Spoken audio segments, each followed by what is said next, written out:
morning, Jai Guru. Welcome everybody, and for a very special spiritual, I think, our journey. Every session is special. But today we are going to take on something which has been all over the world, particularly in India. We keep talking about, why am I suffering? Because my karma is like that. Why is he enjoying? Because his karma is good. Why did my so-and-so dear one, my husband, my wife, my son, my daughter, my parent die? Because of my karma, because of his karma. So the word karma is kind of misconstrued a lot because the clarity is not there. So in the bringing of the clarity, I've been guided to take on how Swami Vivekananda talked about, and on which Swami Bhajanananda, a very special monk of the Ramakrishna order, and Swami Sarvapriyananda, they both have, and particularly crystallized in the words of Swami Vivekananda, in the words of Sarvapriyananda, and Bhajanananda has done a tremendous study. The karma, which these actions would also be in the form of the record which you're going to serve. Those of you who have questions and would like to delve more into the deeper, do go have a look at it. And through our process of learning through Vedanta is Shravanam, we listen. Mananam, we listen and study and ask questions. And Nididhyasanam, which is meditate, to make it our own, firmly established to be, so that there are no dislodging of the ideas. So towards which the concept of the spiritualizing our life, we have work to do. Work is karma. And our whole life is karma. If you look at it, we have to work to earn money, we have to work to support family, we have to work also to spiritualize our life and things like that. So what is karma and what is karma yoga? So going on it progressively, taking it into YouTube, karma is actually, if you recollect in our ancient school studies and college studies, karma is motion, movement, which we used to call it work, right? And you remember we used to calculate work in our school college days, force into distance.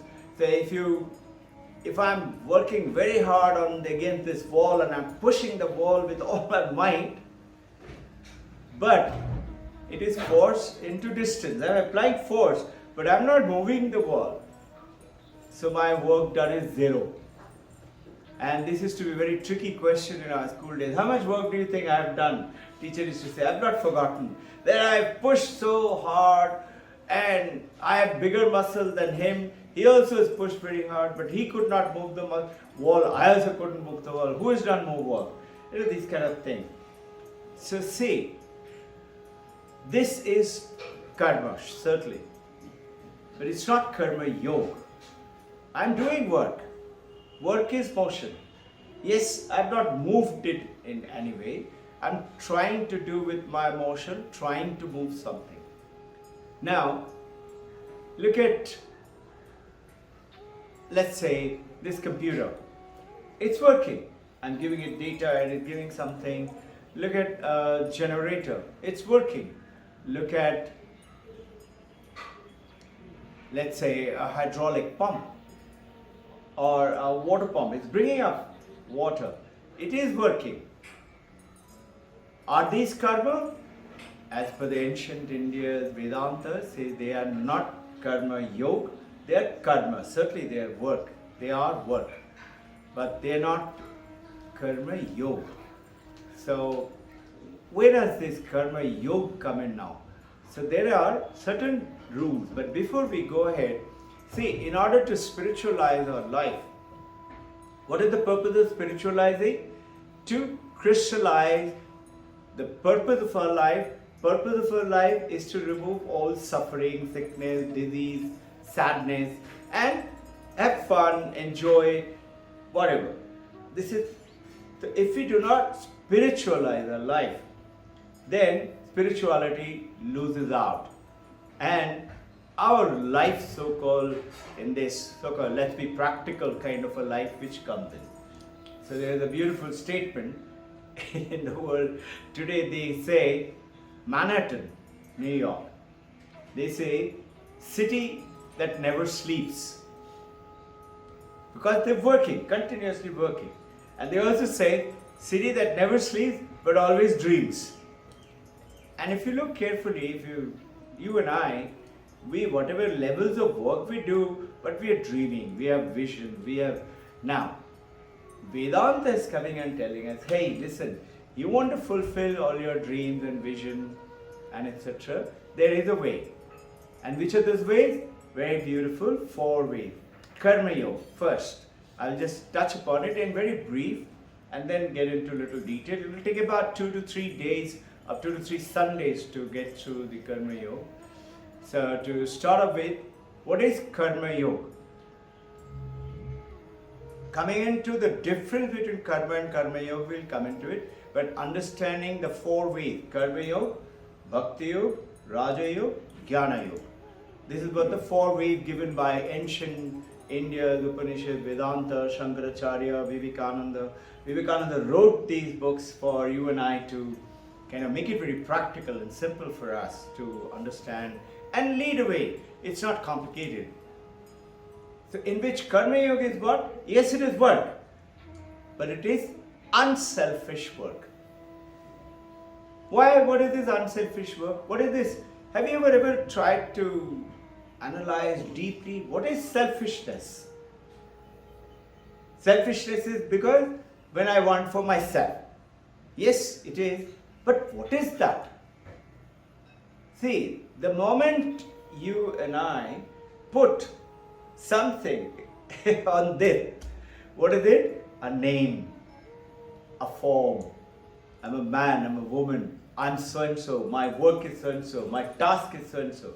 The moment I put my name, form, function, I identify myself with this. Who is this? This. This is me. And what starts? Starts samsara. Samsara is what? Separating yourself from everybody else. But you recollect our Vedanta and Mandakya Upanishad is talking about is what? The whole world is not separate. And Vedanta is saying the world is a dream. I will come upon that example also, some of the anomalies on this. But now here what is it? The moment I align myself, I want happiness. So what do? I try to please this one. Who is this one? This body, this mind. I love to eat this, I love to do that, I like that money, I like to buy that. I like to please myself all throughout that mind. I love these people, I don't like these people. I, me and myself. And the moment you do that, you are selfish. You are trying to please yourself. And this is separating me, including my closest. Like, let's say, a young mother. Her whole life is spent from the time she's given birth to the baby. Whole day she's thinking about the baby. But notice the selfishness comes up. Without being selfish, she's selflessly doing everything for the baby. But look, at night when she goes off to sleep, sleeping is what? Giving comfort to the body and the mind. And her hand is on the baby. She's patting the baby. And then slowly her hand falls off. And she's very happy. She doesn't say, no, I'm not going to go to sleep. I'll lose my baby. I'm getting disconnected from the baby. Will not. Subconsciously and unconsciously hand falls off. And she's very happy that she's got up to sleep, and she gets up and said, a wonderful sleep. Thank God my baby didn't wake up. You getting my point? This is the connection is what? I am separate from the rest of the world. And I try to what? Please this one. Karma Yoga is unselfish work. First, Karma Yoga. Karma is work. We will go on to each one of the stages. Karma Yoga is unselfish. It is for what? And second thing, notice, Raja Yoga, Bhakti Yoga, Jnana Yoga, they all are yogas. Yoga is, you say, yoga is union. Union of what? Mind to the body, and then eventually going towards the spiritual connection. This is what is the yoga. As per Vedanta, and Shankaracharya is saying, you remember, Mano Buddhi Chitta Ahankar Na Aham. That is, aham is what? That selfishness. That means I am not my mind, I am not body, I am not my ego, I am not my memory. Chidananda Rupuham Shivoham Shivoham. I am that Shiva. That is that unselfish. Who's Shiva? Everybody is Shiva. Recollect that story. A Shiva Bhakta who wanted to see Shiva. And he is taking Shiva's name and doing lot of upasana for all along. Hi Jay, come. Good to see you. Come. He's been doing upasana. And suddenly one day, Shiva comes in his dream at night. And he said, Lord Shiva, you come in my dream, but why can't I see you in real life? I want to see you with my eyes open. Remember the story I shared with you all? And he said, okay, tomorrow you will see me. He said, but how would I know that this is you? You're Shiva after all. How do I know? How will you form? Which form will you come? He said, you look for a headless man. Look for what? Headless man. The one, a man who doesn't have head. He said, okay. And in the morning, naturally, took bath, get ready, done his upasana, and now looking for a headless man. He's looking everywhere, where is the headless man? Can't find any. And then suddenly, he says, oh, I'm the one. Shivoham, Shivoham. He realizes. So now, that yoga, chitta duksha vritti nirodha, it removes all that chitta, the memory related problem, duksha, and chitta, duksha, vritti, or tendencies, sanskaras. It removes, it wipes it away. That's yoga. It is union, but generally it is taken in the Hatha Yoga concept, where you do a lot of work with your breath, with your body, and concentrating on the body to keep the body what? In the Hatha Yoga, the body to live longer, live without sickness, without disease, and no suffering because of the body. I hear Ramdev ji, quite often I used to hear it many years back, maybe about 15-20 years back. Ramdev ji used to say in the TV, those days a lot of TV shows used to go on, all of you have seen it, and he used to say, one of these days, these journalists are going to be very happy if they hear Ramdev ji is having a headache, or loose motion, or sickness. He said they would love to hear, because I am telling them you will not get, or high blood pressure. So, in other words, what? I never heard him saying, I used to hear quite intensely, what is he talking about? How to attain God, oneness. He used to say, do this pranayam and after that Ishwar ka chinta karo, dhyan karo. He used to say that. But how do you attain that nirvana is, he didn't talk about. Patanjali talks about how, the 8 limbs of yoga, and it is pratyahara, dharana, dhyana, samadhi. In the samadhi, you will become one with the Brahman, the Supreme. Now, comes in after Karma Yoga, Bhakti Yoga.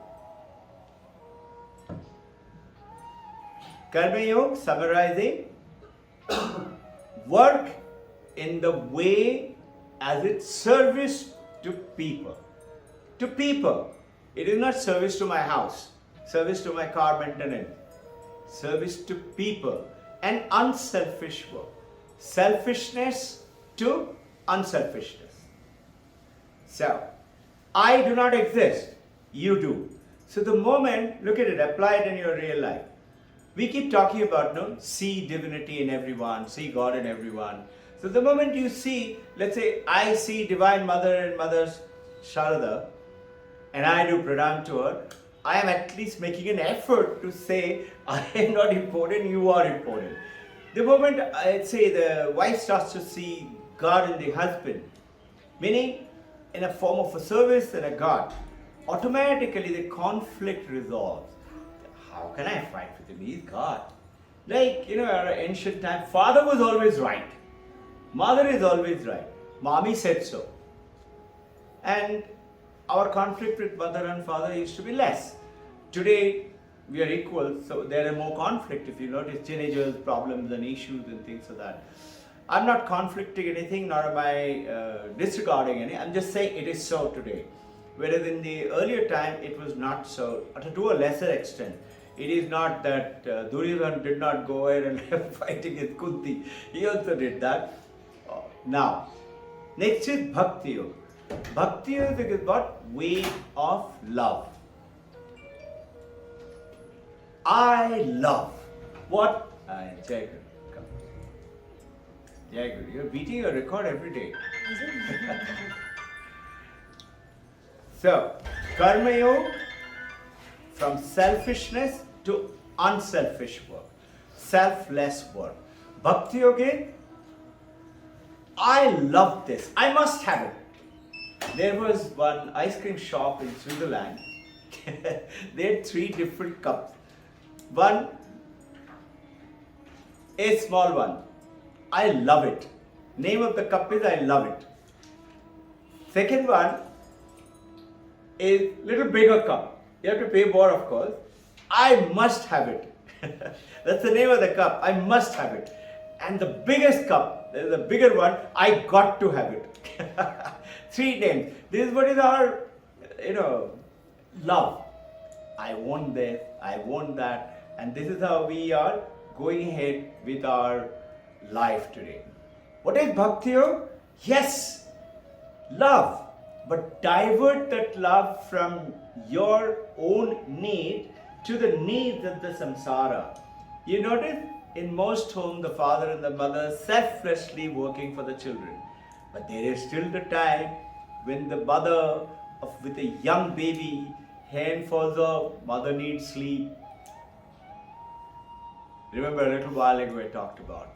So that love for my body, my sleep, I have to go to the gym. Bye, please take care of the baby. Earlier days, mother, whatever happened, feeding the baby.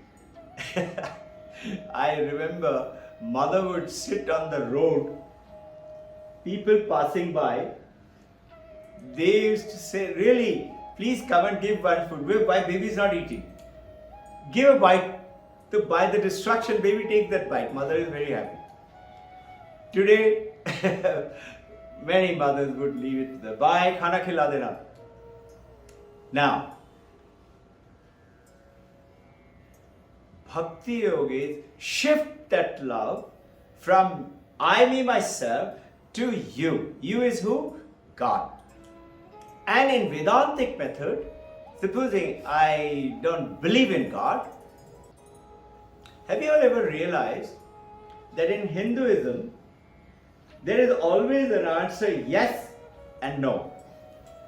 Does God exist? Yes and no.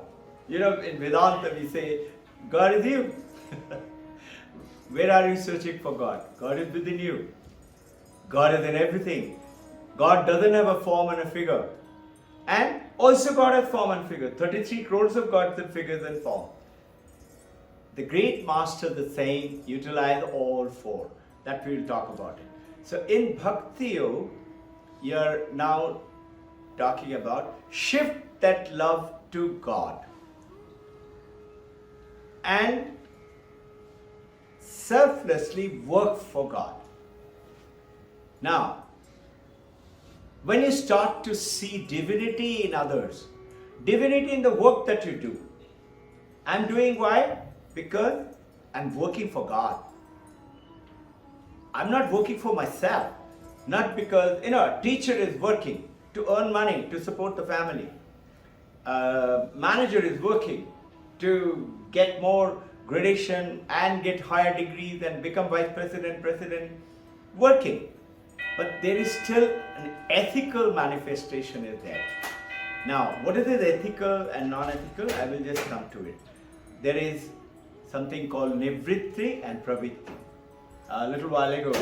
Next is from Bhakti Yoga to So understood Karma Yoga, understood Bhakti Yoga, right? Bhakti Yoga is shift your that love to God. Karma Yoga is become unselfish from selfishness instead of me, myself. Now comes Raja Yoga. What is Raja Yoga? Raja Yoga is saying, I can realize God, but I have to first calm down my mind. My mind is very distracted. I can't sit still. The moment I sit, something happens, I have to get up. I think the AC is too strong, so I'll switch off the AC. I sit down. No. It's too stuffy. Let me open the doors and windows. I'm shifting. No. That's also not okay. Close the window. Open the window. This mind is troubling. And the moment you sit down, mind is distracted with 10,000 thoughts. You cannot focus. You're not concentrating. So Raja Yoga says, yes, there is a way. And those are the 8-limbed yoga. One Westerner comes to Haridwar. Actually happened. And it is written in Philip Goldberg's American Veda, that book I've shared with you all. This thing, 2 examples. He's in the American Veda, one gentleman comes, he's saying must be American, but he doesn't know. Somebody who's not Indian, who's come down to Haridwar and say, I want to learn meditation. Teach me meditation. So the Guru said, okay, please sit down. This is how you sit.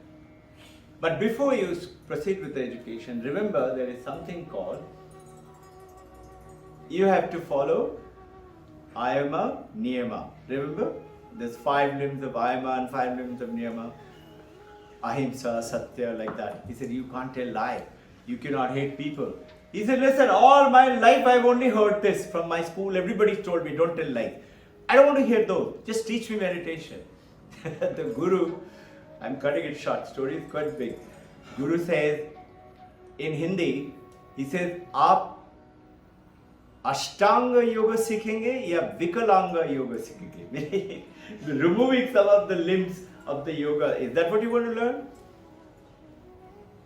This is one. Another example.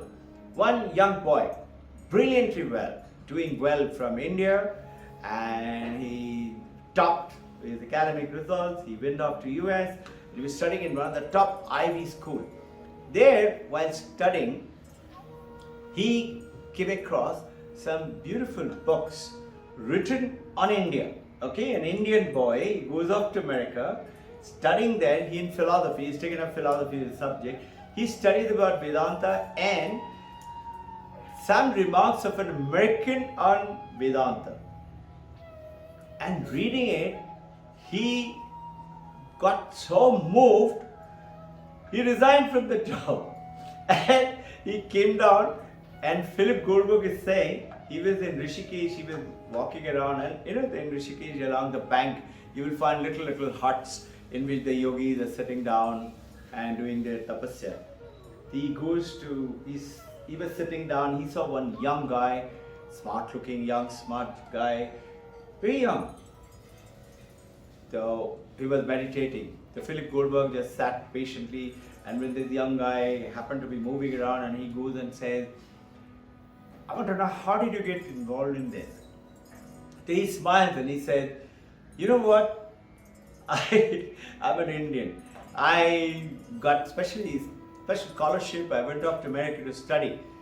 And while studying, I read about India and Vedanta. Imagine, in India, he didn't study. And there, I studied. And I got deeply moved. And I wanted to come down to India. And this is why I'm in this. So these are 2 examples of that Bhakti Yoga and Raja Yoga. That how these applications are getting missed out in our countries because it is not a form of kind of a personal upliftment either in the family or in the school in most places. And in the Raja Yoga, you have to focus your mind, concentrate, right? And then comes Jnana Yoga. What is the problem? Ignorance is the problem. What is the ignorance? I do not know who I am. I think I am this body and the mind. That was the first thing with the Karma Yoga. Because I think I'm this body and the mind, I want to please this self, please this one by buying this, wearing this, eating this, and possessing this, like that. In this is because I do not know who I am. And this is where Shankaracharya again repeat that. Mano chitta daksha ahankar na aham. I'm not this. And Chidananda Rupoham Shivoham Shivoham. That is the application here, that you start to realize through the Jnana Yoga, an application of the knowledge. So if I don't know German, what is my way to get out of it? Learn German. So ignorance can be removed by knowledge. So Jnana Yoga is the path of the knowledge, the way of the knowledge. Now there are all basic paradigms of the spiritual thing in which I must quote to you. There is one gentleman, he's a doctor from Canada. He wrote an article, a letter. And this letter to a monk, and you all know him very well. Swami Sarvapriyananda is sharing while talking about him. He says, this gentleman writes to me and he says, I'm a surgeon. I specialize in every part of the body. I was happened to be going through some x-rays and I happened to see that I can identify every part of the body of my own or of my patient. He said, I asked myself, which part of the body of my body is me? Which one is I? And he said, I couldn't identify which one is me, which is I. So you remember we had played this kind of an exercise. This is one of the exercises that supposing somebody comes and asks you, okay, divide your body by one line. Let's say you draw it along the waist. And you're being asked, where are you? Above that line or below that line? The most of us will say above that line. You say, okay, draw another line through the neck. Are you below that line or above that line? You. Who is this me? I am. Where am I? That I am. Below this line or above the line? And most of us will say above that line. So they exercise. It's an American guy who's carried out this. He said, draw two lines now. One through this side, one through this side. I am above this. Now which side am I? This side am I? This side am I? Or in the center? And most of us will say in the center. He said, okay. Now draw a line from the nose. Are you below the nose or above the nose? And most of us will say above the nose. And this is how you say, where am I? Which is that part of the body that if I dig or if I cut it open, I'll find I there. Have you realized that this is what is that's famous with the Vedantic example is the consciousness goes on. So two examples to understand knowledge and ignorance. Because of the ignorance, the Jnana Yoga takes us. Now what are we doing? We follow all four yogas. And all great masters say, practice all four. And understand, learn, take up the journey with all four. There is one young lady with something like Reed, something like Vijay sir's grandson, about 80-90 months old, traveling together. And somehow the monk who was sitting next to the girl's name is Gloria. It's a girl, and Gloria's mother. And naturally, mother is trying to keep the baby happy, and she's saying, she had a teddy bear. He says, who is this? And the baby says, mother says, where is Mr. Bear? Our question is, where is Mr. Bear? She can't talk, so she is pointing. That is Mr. Bear. And where is Cloud? There is Cloud through the window. Where is that aircraft? And he's showing, that is that aircraft. It must be taxing out or something like that. And then Gloria's mother takes out from the mobile the picture of Gloria, right? And she asks Gloria, she's asking Gloria, and what was Gloria doing? Because of that cloth that the monk was wearing it, So whenever she's seeing something, she's saying, turning to the monk and smiling brightly and said, like that, meaning that's Mr. Bear, or that is Mr. Cloud, trying to converse with the Kantan. When mother asked, who is this? She didn't say that. She said, this is me. See, that picture is who else? This me. I am that picture. Right from tiny baby's days, you and I have grown up knowing that this is me. I am this. And I want to please this. I want to make it happy. I don't want any suffering, sickness, disease, poverty, unhappiness, bad relationship problem, neighbor fighting with me. I don't want it. So, I begin with the samsara. Samsara is separating yourself from everybody else. And what is spirituality? Understanding that I am not this body, not the name, not the form, is the Jnana Yoga, which goes ahead and tells it. Practice all four, in which we are taking on to. Sir? Yes, sir. Question, a small question. Yes. Sir, you talk about that practice all four. Hmm? You said that practice all four. Even somehow I also believe Yes. that we have to know everything. Right. But somehow one doubt comes that individually, each yoga, are they insufficient to lead us to Almighty? Yeah, the question is, Vijay, it's a beautiful question, because this question is to bug almost everybody, including me and you and everybody else, is what does each yogic process take you to crystallization of being with God, seeing God, attaining nirvana? Is that correct? Yeah, because we have Absolutely, it does. Each one of them do. Then why are the great masters saying? Because following one principle, the path is little longer, little more strenuous. I'll give you an example. This story is given in Vedanta, that you are going to cross the river. River is what? That Bhavatarani river. Bhavatarani river is when we die, we're supposed to cross the river and go to heaven. We're supposed to cross that river. He said that if you are a Jnana yogi, you have to swim across the river. It's very tough. Okay? Tough process. But everything is on you. You only cross it. Supposing you're a karma yogi. You got a boat there. You can sit on the boat and you can row, and you can take other people along with you in that boat. Say, come, sit down, join me, I am going across. Supposing you are Raja Yogi. The Raja Yogi, you have somebody else is sitting there also who's guiding you to cross the river, how to do it, how to row, or maybe start the engine or something.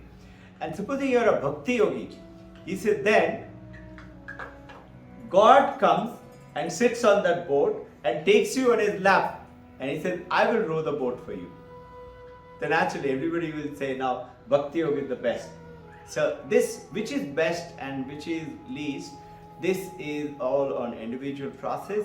Great gurus talk about all of them. Our ancient India, most of the masters say all four are, whether it is Ramanujam or Shankaracharya, Paramahansa Ramakrishna, Vivekananda, everybody. Paramahansa Yogananda. So there's a disparity between Shankaracharya and Ramanujam theory also. If you really see, Ramanujam got basically bhakti into, Ramanujam was bhakti into Vedanta, whereas Shankaracharya was not into bhakti. Yeah. Thank you. Vijay brought out a very important point. You see, this is the differences between each master.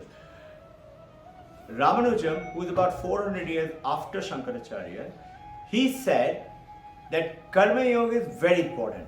It is the first on the ladder. Second in the ladder is Raja Yoga.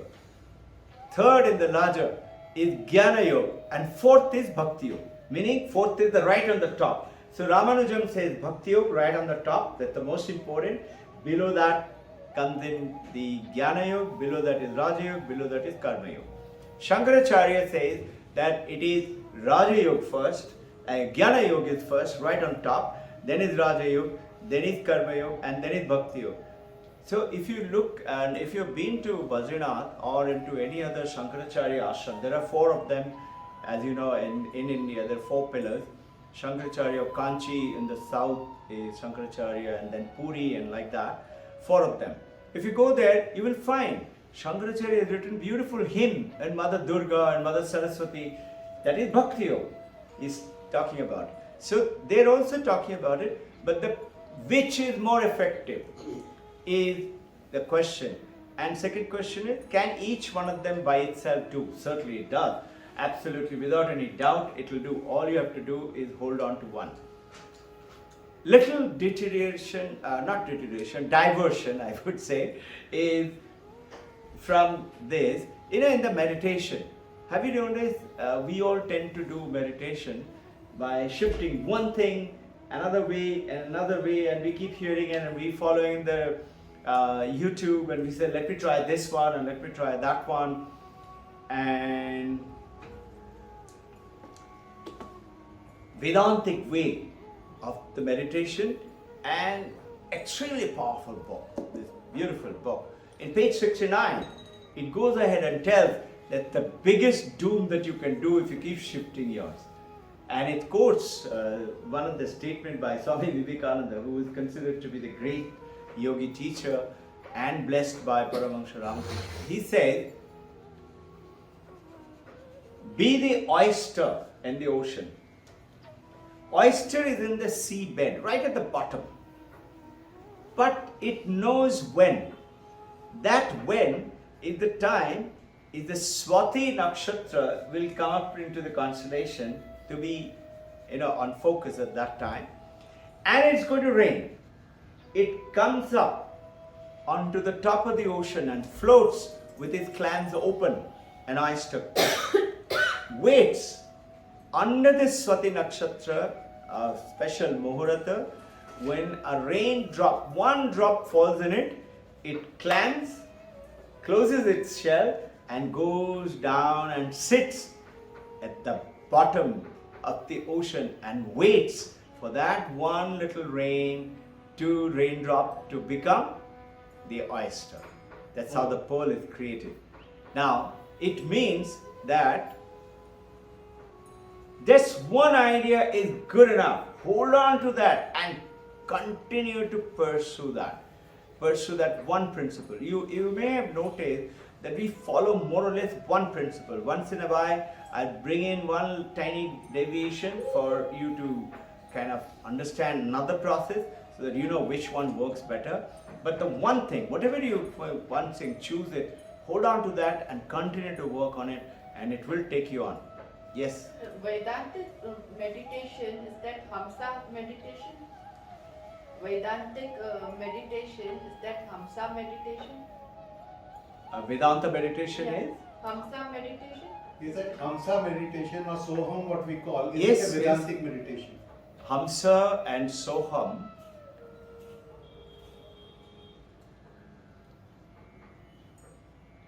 is given by the Kriya Yoga, which is a part of the Raja Yoga. Okay? And in the Vedantic meditation, what we follow through the Mandakya Upanishad, you remember the Omkar and Jagrat, Swapna, Sushupti, and then Turiam. And then see the light. See the light, and we will touch upon it, that there are 3 major things in the meditation when we talk about. First is, there has to be in meditation, which is common to all forms of meditation, every form. The first is object of a meditation. Every meditation process has an object to meditate upon. The second is the focusing of the consciousness to that. Like in this case, object of meditation, what we're talking about is the Turiam, in Jagrat, in Swapna, in Sushupti. And then we are talking about focusing that consciousness into what? What we say, center of the light. That light is the thurium, is the light, right? And the third is there are various principles, and each one of the principles has very good.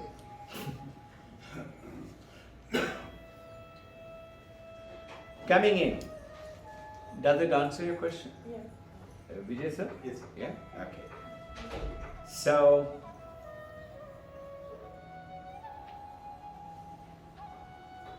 the root cause of the unhappiness in our world is greed, is desire, and that comes from orienting ourselves with this body and the mind and the thing, and I want something, I want something. So in Bhakti Yoga, this is sure, go ahead and want, I want. But now, instead of I want this for myself, or I want it for my husband, or for my wife, or my son, or for my parent, you say, I want it for Gopala, I want it for Krishna, I want it for Divine Mother Durga, or Kali, or I want it for my Babaji, like that. Not this, but that. And this is where that wanting is still continuing, and the basic paradigm of the Karma Yoga, repetition at the cost of repetition, is not selfish work, but selfless work. Paradigm is the shifting, working. What we have to do, all of us are working. I am working as a teacher to earn my pay, and I have to take that and support my family and my children, etc. But I am working because I'm excited to work on the principles of the ancient Vedanta or the ancient teaching Shastra of whichever the principle that you're following, not for myself, but for the children, so that they get enlightened. They realize who they really are. This is a little shift of that. Bhakti Yoga, he's saying something. Love for me, myself, to love for God. Raja Yoga, mind is scattered, I need to focus my mind. So I need those 8 limbs of Vipassana. And Jnana Yoga, I do not know who I am, I need to discover who am I. So now, application of the 4 principles which Vijay brought out very beautifully, that which one is right. All 4 of them is given by the all top masters, practice all 4. They give little order, which Vijay brought it out very nicely, that Ramanujam says Bhakti is on top, Shankaracharya says Jnana Yoga on top, like that, okay? So, shifting in Bhakti Yoga, Raja Yoga paradigm, these are called paradigm, and Jnana Yoga, and their solution, we talked about it. Now, work in today's world is very, very important, and if you look carefully, all the other 3 yogas, that is Bhakti Yoga, Raja Yoga and Jnana Yoga, it is not anything else but for myself. Karma Yoga is only one which is for others. I'm working for what? For others. So it is a direct, so great masters generally, especially Swami Vivekananda, talked intensely about Karma Yoga and Dina Daya, Shiva Prem. If you can see Shiva in your poor people, then you have attained that Karma Yoga. In the Karma Yoga, you're engaged with the world. Engage with the world.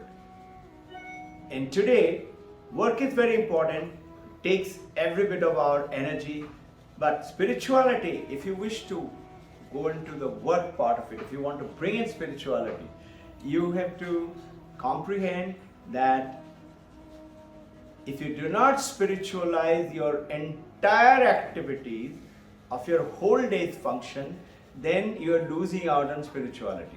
And the moment you lose out spirituality, it may be religion. Religion is not spirituality. Spirituality is something to do with biggest science in this universe, let's say the forces of gravity or a black hole of the universe. You notice this is all the secrets are out there. I have to discover that. Archimedes principle, I have to discover that. But spirituality is the biggest science within you. It's not out there, it's within you. And in this, if the distinction between Karma Yoga and everything else is particularly the spirituality is for how can I help you. That's the essence of Karma Yoga. Most of us are doing it, but crystallizing it to that extent. And same thing, it has certain other criteria which will go on, and the Karma Yoga is the work, but here understanding this, Karma Yoga, okay? Karma is work, but Karma Yoga is not by a machine, not by a computer, not by let's say a dog. It's a living being. Not by a baby who doesn't understand what's he doing. Not by an adult like you and me. I've done something great, but unconsciously. I haven't done something consciously great. So, what is the first paradigm? First paradigm is work done by a living way, a living body, and a living being. Most important. It has to be, these are the criteria which distinguishes Karma Yoga. It has to be a living being. Second criteria, it is to be done consciously. I have to do it knowing the results.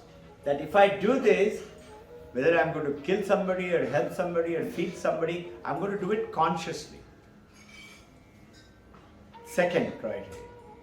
Third criteria, like consciously meaning, supposing Deep Blue computer is contesting against a grandmaster. The grandmaster loses. Deep Blue is not excited. It is not conscious. It is just defeated. Okay, the Deep Blue doesn't say, yeah. But if the grandmaster defeats the computer, grandmaster says, I have done it. So that conscious action, this is what I mean by the result called the bhaktitva. It is the Sanskrit word bhaktitva, that is enjoying or suffering, both.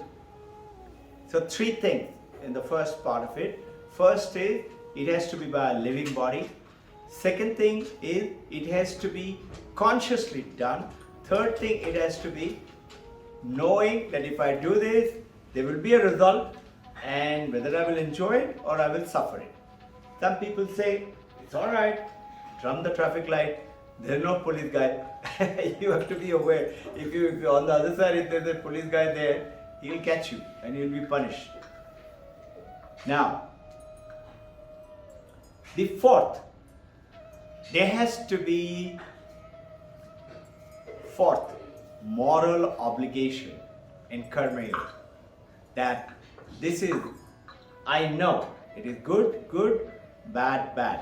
Vivekananda writes in Song of Sannyasi, beautiful poem. Those of you can Google it and read that. And he says, good, bad, all faces the law. Everybody will face the law. If you light a fire, fire will go up, it will not go down. If you pour water, water will go down. Faces the law. Have you ever realized that yours and my body, if you try to run this body and not be run by the nature, you create a lot of trouble. Supposing you say, I don't want nature's help, I want to do it all by myself. Just see, those billions and trillions of functions of the brain, of the nerve cells, and the tiny molecular, the cellular, the neurons, you don't know. You put the food in the mouth, you only taste it, good or bad. After that, let's say you're full, but you still feel like having some golgappa. We do that, no? And you have the golgappa, you're going to be sick tomorrow. Why? Because you are trying to run your body now. What is the problem with sickness today? You'll be amazed to hear, world's top specialist today, one of the Indian, he is the head of the department, Dr. Ranjan Jamnadas. I have sent it to some of you, this. He's saying, it's a beautiful statement. He said, eating is dangerous for human body. You should not eat. And imagine, all of us are always wanting to eat, no? Eating this, eating that, eating this, eating that. I heard the other day Sadhguru saying, I have been talking about eating only once a day, and all the doctors and everybody used to tell me, Sadhguru, you are doing bad, you should not do that, you should eat at least a little bit of snack after 4 hours, eat something. And I used to say no. Today, all the world is talking about eat only one time, or at least do fasts of 7 days, once in 3 months, once in 6 months. And now everybody is saying, yes, they are right. How come they were not listening to me? Sadhguru is talking about what? He's talking about the ancient yogic principles. Now, so, fourth is the moral obligation. Good, bad, righteousness, unrighteousness. Like a baby. Baby is doing it. Baby doesn't know the consequences. It just, he just likes to hear the sound, so he picks up something and throws it. He doesn't know whether there is a glass there, it's going to break. Baby doesn't know that this is fire and if I shouldn't put my finger there. Now, moral dimensions has 2 parts. This is very important. Understand. Vedantic way. In the first is morality is of good, bad. There is freedom of action. In this, there is freedom. You have a choice. You have a choice to pay the income tax or try to dupe. If you try to dupe it, you may get caught. If you try to jump the traffic light, if you try to, you eat in something. I saw this happening once.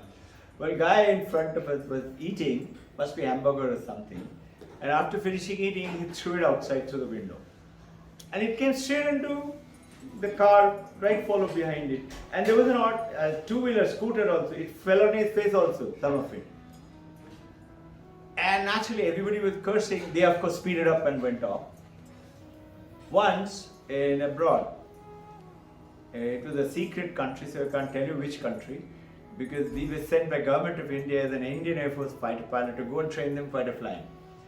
But what had happened, I was driving merrily and pretty high speed. There it's allowed up to 140, 150. I was driving quite fast, 120, 130. Some guys, 4, 5, 6 young guys, they were drinking beer in the earlier with the rooftop open. Very rich country. And some of them drank and threw the bottle. And it came straight away, smashed against my window, and the whole window shattered. It was such a difficult thing. I had to break the whole window and then slowly drive and then get it replaced. So we do not realize this, but understand it. Moral dimension has 2 parts. Morality, good, bad, that is freedom of choice, and that is good and the bad. With the freedom of choice, the 2 functions. Fifth point is, which is what we all know Karma Yoga as, more or less in India, is called Karma Phala. That is called in English cosmic result. Every action will have opposite and equal reaction. Opposite doesn't mean if I do good, it will be bad. Opposite meaning there has to be a reaction. There has to be.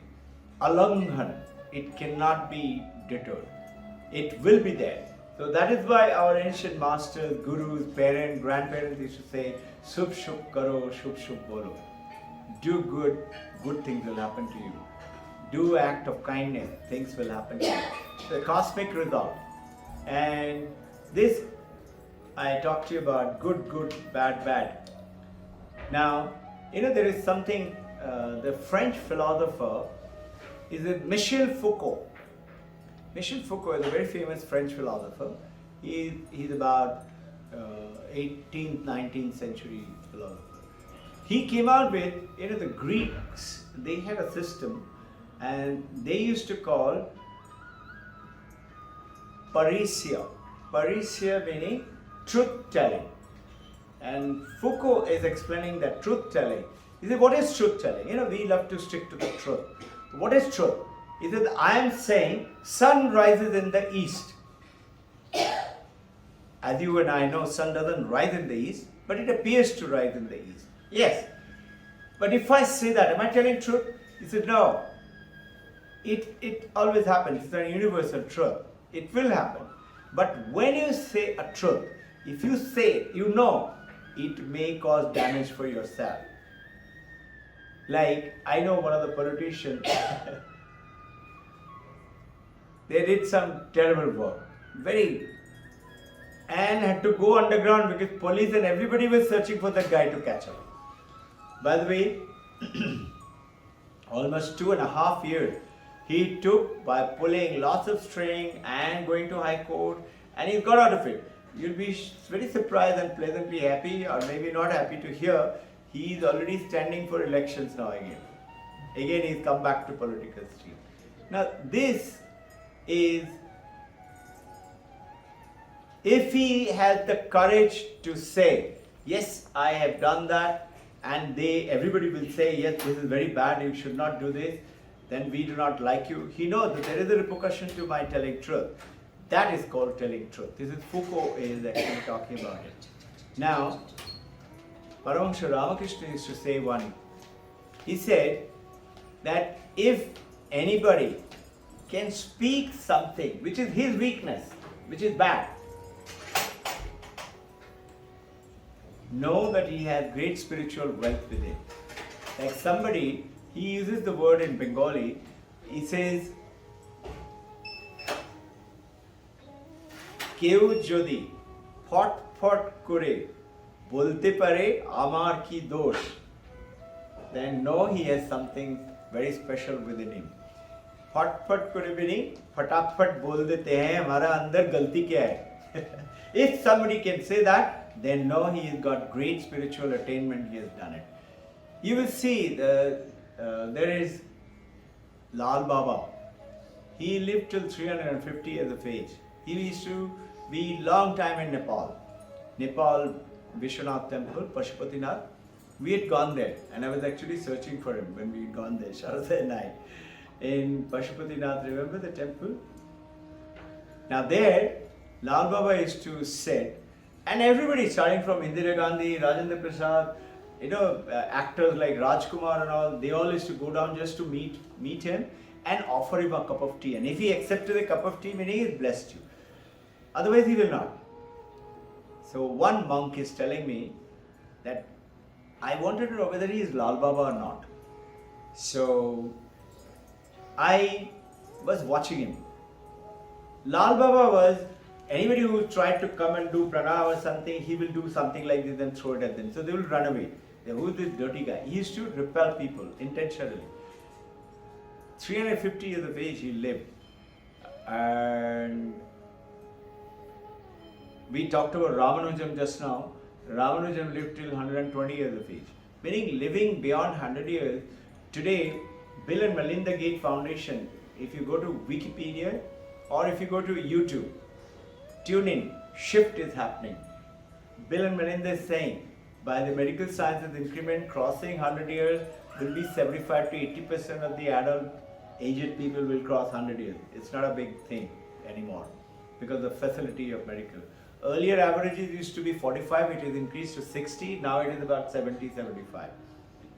Now, in Pashupatinath, Lal Baba was sitting there, and this monk, he says, I went and sat behind him. About 10-15 feet behind him. I was sitting there, and I was meditating, and I told him, if you're Lal Baba, you turn around and look at me. He's saying it meditation. And he opened his eyes and he was looking at him. And Lal Baba turns around and smiles. He said, okay, so he's Lal Baba. He gets up and he goes and sits with him. He offers him tea. Lal Baba had 3-4 dogs always around him. So then Lal Baba suddenly says, Aloo puri khana hai. So this monk said, okay, come. They go to a restaurant in Nepal and feeding him aloo puri. Suddenly says, I want to eat mutton with aloo puri. This monk is a little surprised, I have to feed. And he says, tu khila. You feed me. Because I'm a monk, I have to feed him mutton and puri. But anyway, Lal Baba was saying it. This actually happened, as it is explained to me. He started feeding aloo puri. Then those 4 dogs came. He said, "Isko bhi khilao." This is Lal Baba's achievement. He said, everything is one. So I was feeding to the dog. Imagine, with the hand he's feeding to the dog, and dog must be licking his hand or something. And then Lal Baba tells it, "Tu bhi kha." He said, with that hand which is dirty, I fed the dog, I had to also eat it myself. And then he kept on eating. Lal Baba ate must be 9-10 plates along with the dogs. And I suddenly thought, this monk is telling me, I hope I have the money to pay for it.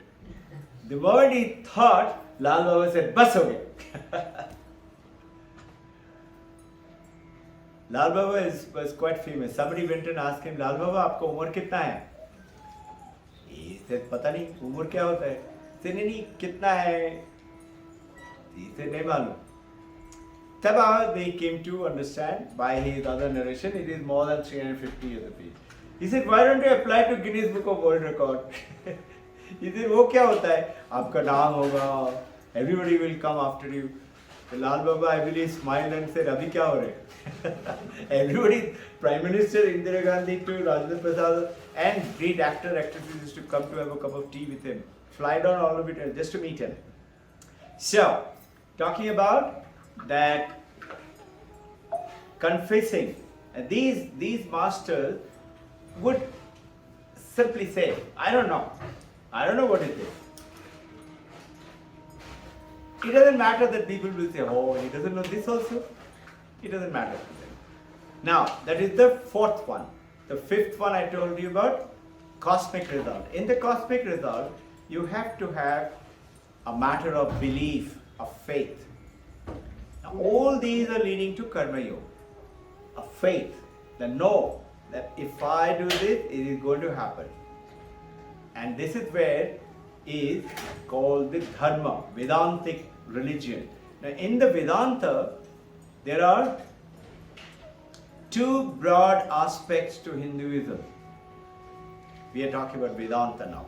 In Karma Yoga, it's called Pravritti and Nivritti. I touched upon it in the beginning. Now, what is Pravritti and Nivritti? Vivekananda explains it. It's a circular motion. It is going outwards. And Nivritti is going inwards.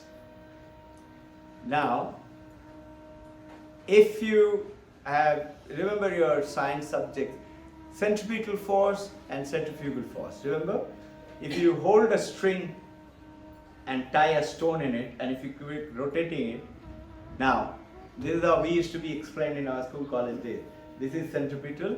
If you leave it, it will go on to a tangential, and this is centrifugal, which is coming inside and all that. Now, he says, explanation of Vedanta, Pravritti.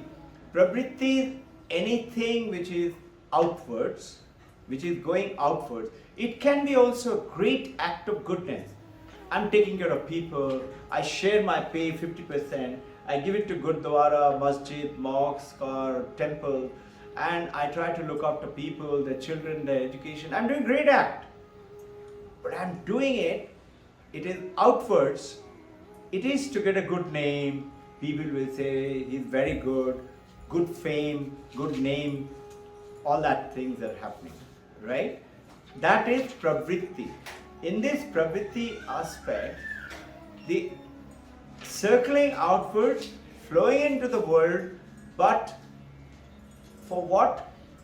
For personal goodness. Nivritti is what? Actions which takes you inward. For what?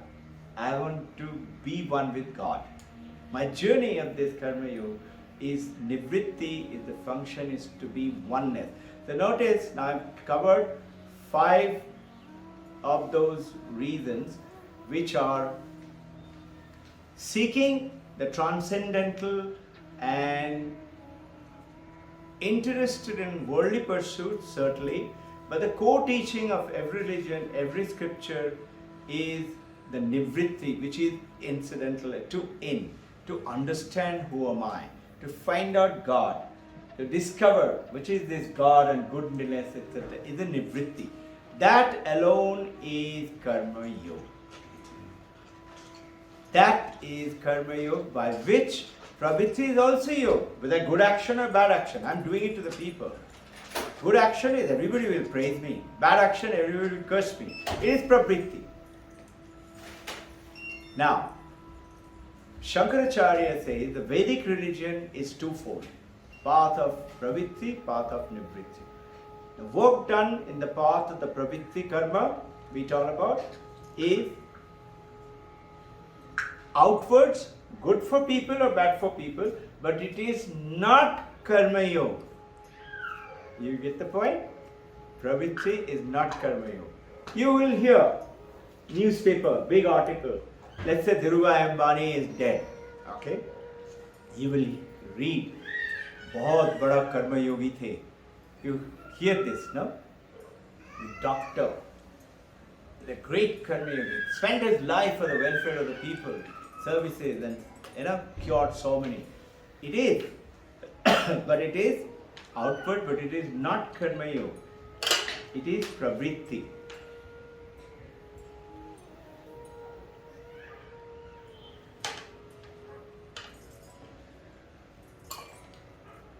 Karma yoga is entirely nivritti towards the purpose of the realization of who am I, who is God, what is God, can I see God, can I perform God, can I know God and spread it to everybody. I don't want anything. I just want to pass this. Now, in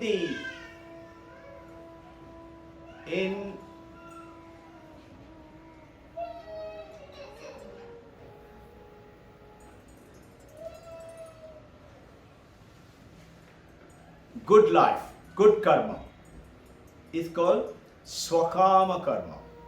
I do the good work, but I have an intention behind that good karma. It is swakama karma. Nishkama karma is the one which is karma yoga karma. And which is for what? Understanding who am I, not for because I want to go to God or heaven or I want to realize God. It is to spread that realization to everybody. Like, you remember the story I talked to you about 3 people who were walking along and saw a huge wall. And one person climbed up on top. Remember the story? A few weeks back. He saw other side something beautiful and he said, oh, and he jumped in without telling the other 2. What did he see? Recollect? Second person. He said, oh, he didn't tell us, let me see. He goes up. He also sees, he also says, oh, he also jumps in because he sees something beautiful there. But he doesn't tell the others. Third guy also comes up. He goes up. He sees. He says, oh, but then he said, as he was about to jump in, but if I go, who is going to tell my villagers? They're all suffering. So he comes back. He creates a hole in the wall and he brings everybody and he said, see through the hole. That's the beautiful world on the other side. And this is through the meditative. When you get the suddenly, you suddenly hear Omkar, you suddenly hear the divine light, you see visions. By looking at a person, you come to know things. These are all tiny, tiny bits of, mystical experiences you would have as you do the journey, like that creating a little hole. But the third person, what he does, he progressively teaches people to how to make that hole bigger and bigger and bigger, so that you can go into that world, live there for a few hours, a few days and come back. Like Telanga Mahaprabhu, I believe he used to do that for 2 months, 3 months. And he could equally live underwater as live outside water. As per the book which I am reading and the history that I have read. There is something called Yogis of India. It's a beautiful 8-volume book. I happened to read it in that also. He is famously known to be, our yogis used to do a lot of great things. If you note 1,000 years living with quite a piece of cake for our yogis in the ancient time. There is in Kilimanjaro, it came out in the newspaper, some Americans had gone. I don't know if you heard about the name called Angel Fall. Okay, now this Angel Fall is by a pilot whose name is Angel, and he saw the waterfall, and he was flying helicopter. He kept on climbing, and he climbed right up to the top of the Angel Fall. Those days helicopter, it could have crashed. It was a little tricky. It was not that empowered to climb up. But he did that and he came back, and that's how the fall was the name Angel Fall. They are talking about, they saw in Kilimanjaro, they were trying to climb up to that fall, one man looking like literally like a spider, meaning all four, 2 hands and 2 legs, is rapidly climbing, not wearing any clothes, and through the snow, and vanished. Where did he go? What? They couldn't find him. There are people who are living, human beings living under these extreme conditions without even slightest of. I have seen one which I have it with me. One of our devotee who came the other day, she only had gone down to, she was the vice president of one of these, I'll tell you the name of the automobile company. So he went to Kedarnath. In Kedarnath, that time it was completely covered in snow. And she's taken a picture of one man cartwheeling, wearing only very little clothes, cartwheeling on that snow, meaning from almost, as it appeared on the camera, for almost half a kilometer. He's just going round and round and round just for fun. And some dog is also going along, laughing, jumping, must be his friendly dog, going together. Imagine, meaning the human beings have done such kind of thing which is not easily believable for you and me. Now, the people who do a lot of work, first error comes in the Karma Yoga. Are they Karma Yogi? Lot of good work. They're not. They must have set up $1 billion industry, making work available for a lot of people. But they're not Karma Yogi because they're doing this lot of karma, but necessarily for only other people. It is also for themselves, also for earning some money, also for creating some great asset, things like that. Second error is everybody can become a Karma Yogi. Think. It is my karma, that is why it is happening. We say that. And second thing is, I can be a Karma Yogi. Why? Because Jnana Yoga, I have to do a lot of studies. Bhakti Yoga, I have to put all my love for the God. I can't think of myself. And Raja Yoga is very difficult. Sit down still, I can't sit still. I will become Karma Yogi. Everybody can't be Karma Yogi. For Karma Yoga, you have to have that selfless thing, and all action is diving with it. Nivritti is the thing. So we have a lot of Karma Yogis. You've heard about Mahatma Gandhi. You've heard about Vinoba Bhave. You've heard about Nelson Mandela. You've heard about, let's say, Martin Luther King. You know, these people have done great service. And in India, we have lots of them. Great Karma Yogi. One of them was, I don't know, he must be still alive. Who was the one, Vijay, who used to sweep his own, he lives in Maharashtra somewhere. He used to be a soldier in army, Havildar, resigned, forgetting his name. Yeah, this movement was there. Huh? They followed one movement also recently.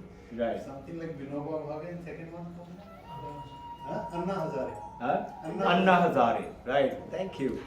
Anna Hazare is another person who's supposed to have done a lot of achievement. So, engagement with the world, but selflessly, without doing anything. Whatever criticism and things that you hear about is a true Karma Yogi. Now, understanding it in I have given this I've worked it out on a slide form. And those of you who are interested, you can study it. So, what is the spiritual practice, and in what way can we? So there are, I have made it out, problems, solutions and method. So, by Karma Yoga, you purify the mind. So, what is the problem in Karma Yoga? Ignorance for, let's say, for Jnana Yoga. Ignorance is the problem. What is the solution? Knowledge is the solution. What is the method? Jnana Yoga. This is just to give you a quick understanding, simple. Then, scattered mind. Mind is getting distracted. What is the problem? It is focusing is the problem. Focusing is the problem. Raja Yoga is the answer. That is coming into Raja Yoga. And Bhakti Yoga focuses your mind onto one. Jnana Yoga is what is it? Impurity of the mind comes in Chitta Mala, purity of mind, Karma Yoga.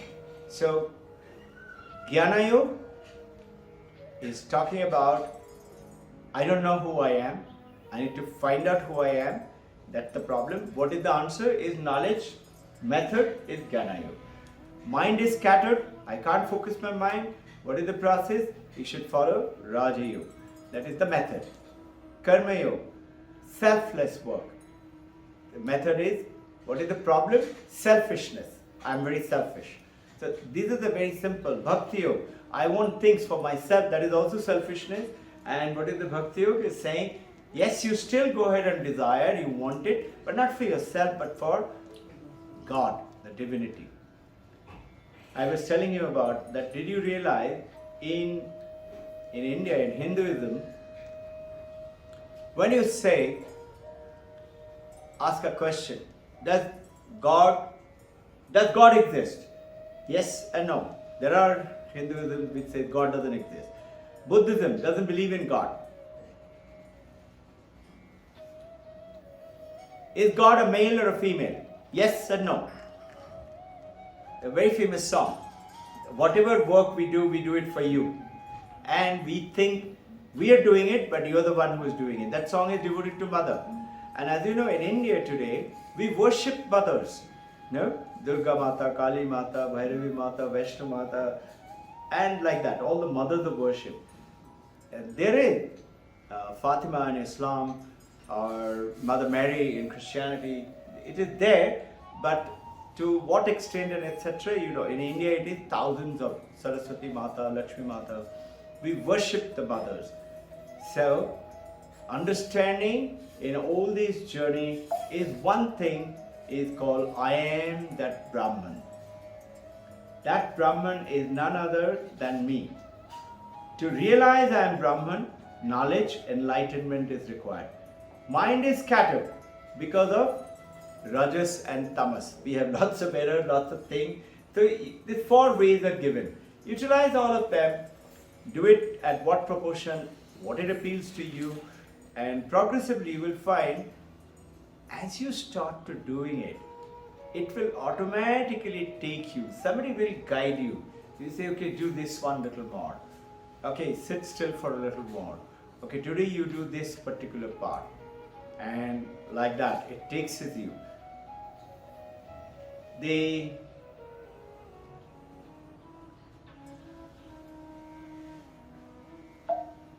question which Vijay brought about, I had covered it over here, the part of it. You've already asked the question, we've already answered. So what is the answer? Upasana.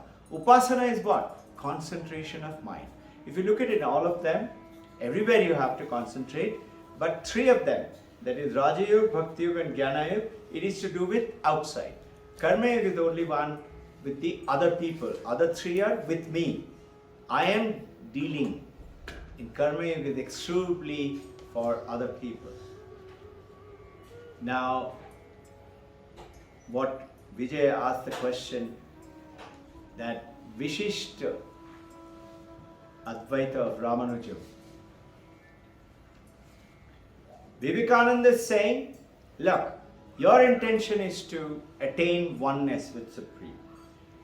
Do it by work, do it by love, do it by yoga, do it by jnana.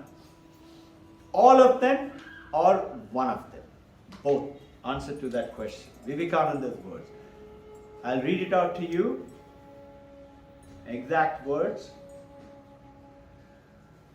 Vivekananda's. Do it by work, do it by love, do it by love, do it by meditation, do it by philosophy. By one or more or all of these and be free. This is what Vivekananda's statement. This is a good question, Vijay sir.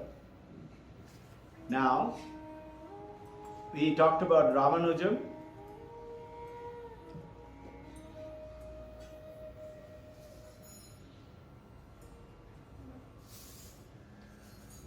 In punchline, Karma Yoga purifies your mind.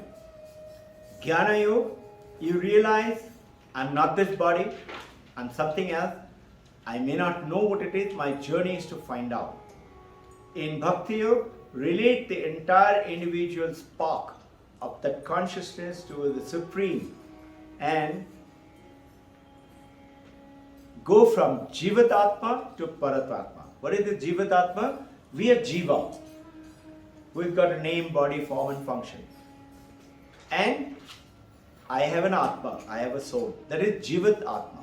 Paramatma is the Supreme, I've got no limitation, and this is called Bhakti Yoga or theistic language. Now, somebody went and asked Ramana Maharshi, Sir, can God have body? So, he answered, he said, you and I are Jivatatma, we have a body. And Paramatma, he is Paramatma, can't he have a body? He cannot choose to have a body, he may not choose to have a body. This is the beauty of the Vedanta. There is a total freedom and flexibility of you and I to operate upon and continue. Yes, at the same time, sadhana must continue. That should not be. All acharyas, all the yogas are talking about do not reject the yogas. So, Swami Vivekananda is talking about the lot of emphasis on the Karma Yoga, emphasizing the falsity of the world. And what is this falsity of the world? If you recollect, show the reality of the Brahman. What is falsity? You remember the snake and the rope? Notice what all we have done is all getting connected. The snake is not real. Reality is the rope. But the rope appears as a snake. Snake is not taken a birth from some egg from the rope or something like that. And the moment you throw the light of wisdom, snake vanishes. I'm bringing up that because rope is true, snake is false. And you can say snake is nothing other than just the rope. As far as to so to say that the snake is actually really nothing else but the rope. You can say you are nothing else but actually only the consciousness. And understanding it this way is goes ahead to your Mandakya Upanishad. We have to cover this Karma Yoga in terms of two more. I will cover a little bit of the something very interesting. One question came. I will give that answer. What are the questions?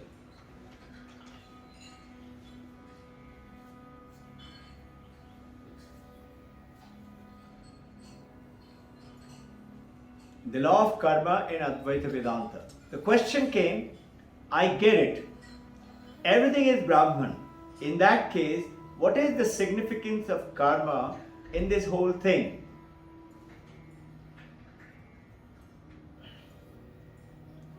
Isn't it the idea of karma incompatibility with this paradigm in the sense that if Brahman is everything and doer is Brahman, in that sense, nothing attaches to Brahman, how can karma work out?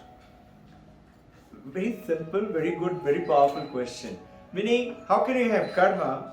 Because Brahman is everything. Brahman is you.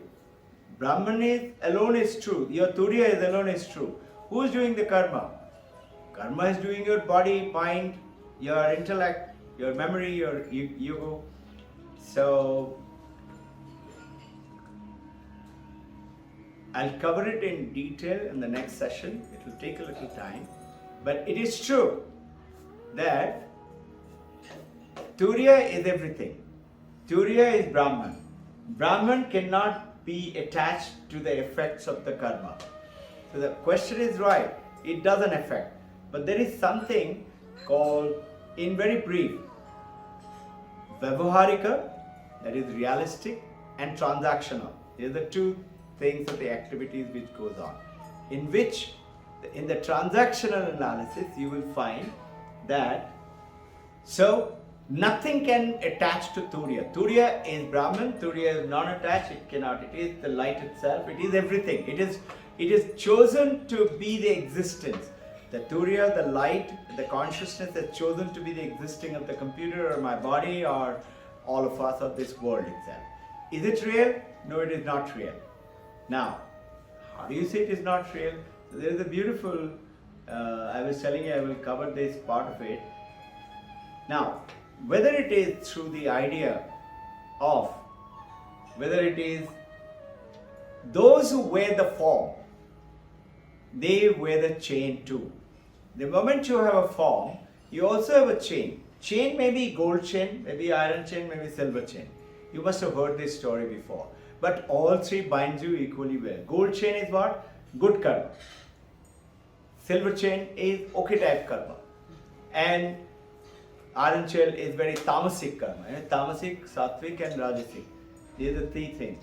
So Vivekananda is talking about here that say Om Tat Sat Om and continue to work on that.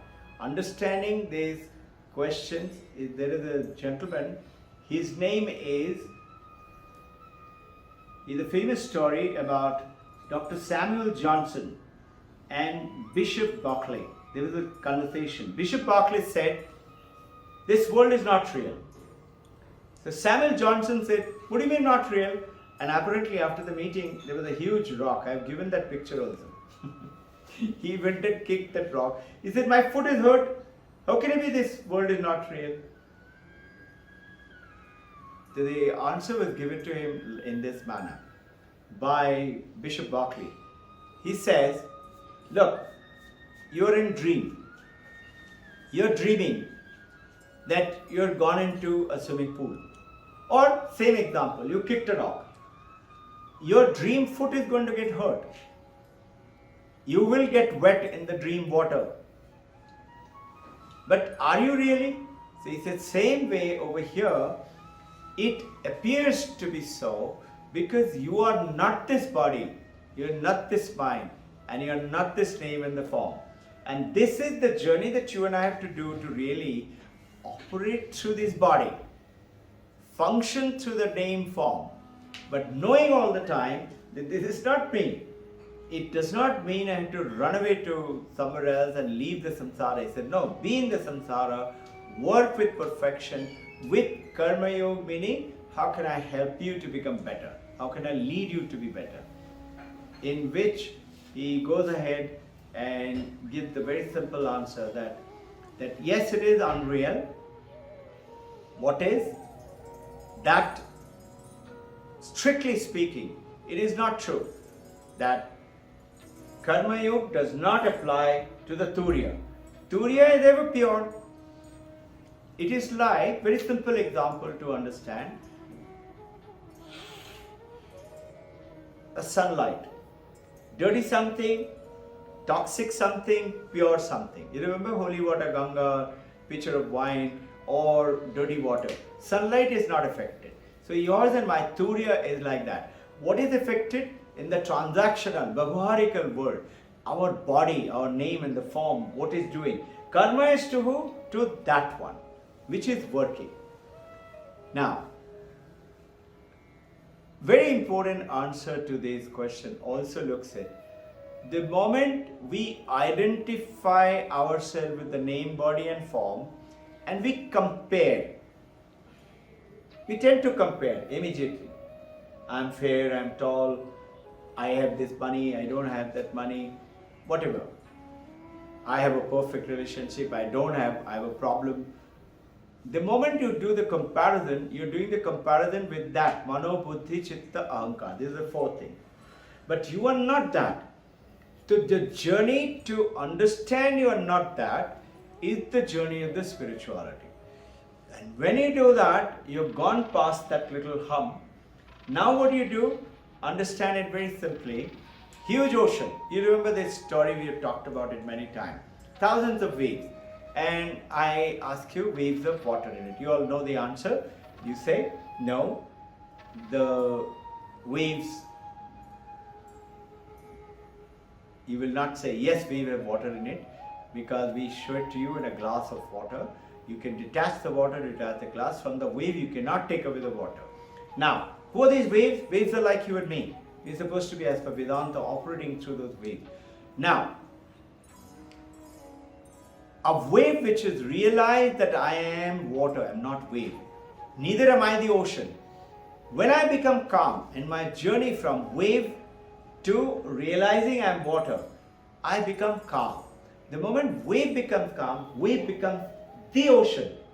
The moment it becomes the ocean, from a tiny limited wave, say this big a wave, becomes the ocean. Now ocean is what? Infinitely, literally, not actually. That end to this end to 20,000 fathom deep.